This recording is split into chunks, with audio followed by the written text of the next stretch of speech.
Hello there, my name is Richard, the first time seeing my channel, usually review cartoon series, anime series, so something completely random, and today we talk about True Colors, the final episode of Amphibia Season 2. And oh my god, this episode did so many things. I had to say about me 10 plot points, they point very perfectly. At the same time, so very surprising how much pace they give it because this is a 20-minute episode. So many things happen in 20 minutes. I'm more shocked they have more balance than everything. Like that sort of timing to make you feel things that it could be better to have like a 30-minute episode than maybe a 20-minute episode. Besides, that's the only complaint I actually have about this series. Everything else was kind of a little bit overwhelming, like especially the things you knew were coming, like they go inside the castle and they got taken over by the toads. You know that was coming.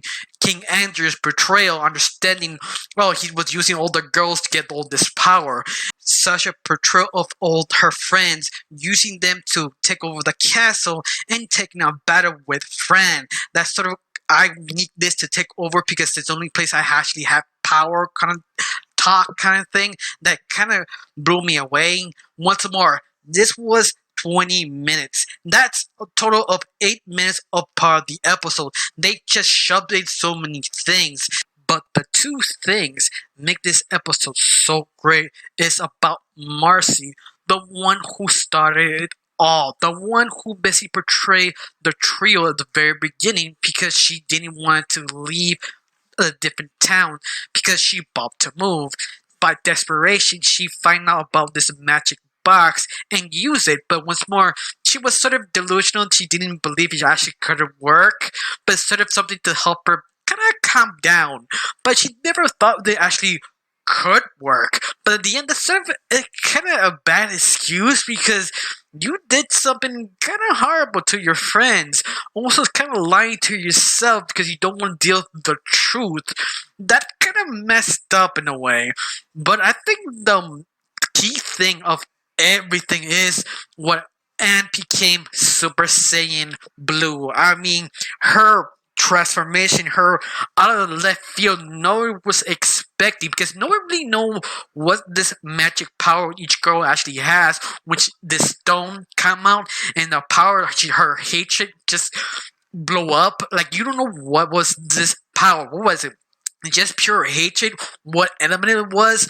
What actually said it explode? It's just because the frustration of all the lies that was given to her, both her friends, and on top of that, King Andrews.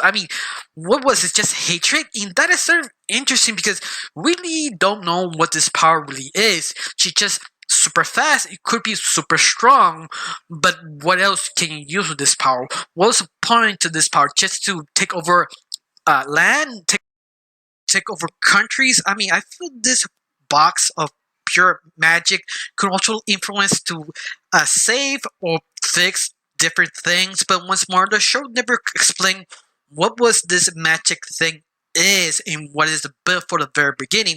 King Andrew do explain, well, the magic box is built for war. That's what his whole family is about. They basically conquerors. There's the thing. That's their culture. But also leave another question. If the box kind of disappeared of Andrew's family out of their hands, the question is, who stole the box? And I think it's probably Pop's family because what they have in their lair on the farm, everything they have, like documents, battle strategies, how to cure yourself for an illness. Everything feels was Pop's family did something to King Andrews to basically protect everyone, but once more, really don't know. That could be a new conspiracy theory. Maybe I make a video of that just to explore that idea, because there are little things that sort of not complete answer, like King Andrews, who he was talking below the castle. What was those ghost creatures? They're the dead who were former kings or what? So many questions that just start driving me mad. But I think the key thing, the very end, what happened to Marcy, that kind of almost she's dead or not dead, maybe because the episode sort of ends there on the part of it. Like, she basically sacrificed herself to protect her friends, almost like a self punishment what the she actually did to everyone. And that's sort of interesting how they actually end up. I don't know if they gotta retcon it or change it a different way, but 100% I think she's still alive because this is still Disney. I don't know if they want to risk that or not. But all of that, that's kind of mind blowing. Yeah, I think to end of the whole episode is how they like to back to Earth. Only Friend and the Frog family. They're the only one who crossed over. Now the question is how they come back, because now France is stuck in Earth trying to figure out how to save the other two girls who stuck in Amphibia, and now she's stuck in Earth. There is basically no magic, at least I think, because once more, we don't know what was the connection, what was the thing to cross over besides the two box.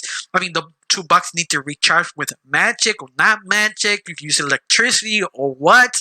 That's why they leave a lot of things vague so you can do whatever you can do in season 3. But I thought interesting, maybe this was predestined to happen because to Marcy, like, she found out about the box by someone dropping a book. So that's what I mean. Maybe it was on purpose. The person who dropped the book could be Fran also, maybe not. Maybe they chose a different time period, so they don't know this before they jump back or what. Because once more, this is magic. Transporting one point and the other, a lot of things can happen because the show never really explained the rules of hopping world to world. It could be a different time period, it could be a completely different world, and I think that's what's sort of fascinating, that you could do so many things while even kind of justifying the rules of the magic box. That's what I kind of enjoy because you can't really predict it. Well, you kind of can if you read a lot of books or a lot of stories that you can maybe guess, but in my opinion, it could be anything. Now, my favorite thing of everything on this episode is one thing. It's the weight of the episode. Everything happens, you felt it. It feels real. The reason why this episode works so much because we understand the characters, especially what happened to Spring, that he supposed to die and Fran sort of panic, becomes Super Saiyan, but you get it sort of a montage of everything what she did in the last not 2 years, the last 7 months. Can't believe this was 7 months. I thought it was longer, but besides that, you felt it. You felt the betrayal. You felt the weight of the war. Even that is 20 minutes. I really wish it was 40 minutes, or at least 30. But anyway, it worked because the work was there. You know everything what happens, what wrong with the girls, what wrong to everyone in the explosion, what happened on this episode. You just felt it. That is how you build character, how you build world building. I mean, everything you wanted, you was given. A little bit rushed, but you given 100%. And that's why I enjoyed this episode so much. Now I have one question. Do you hate anything about the episode? Do you like it? Was disappointing? Was great?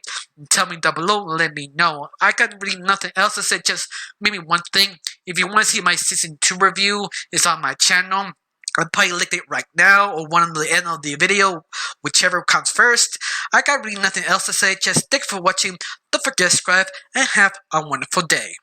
Bye.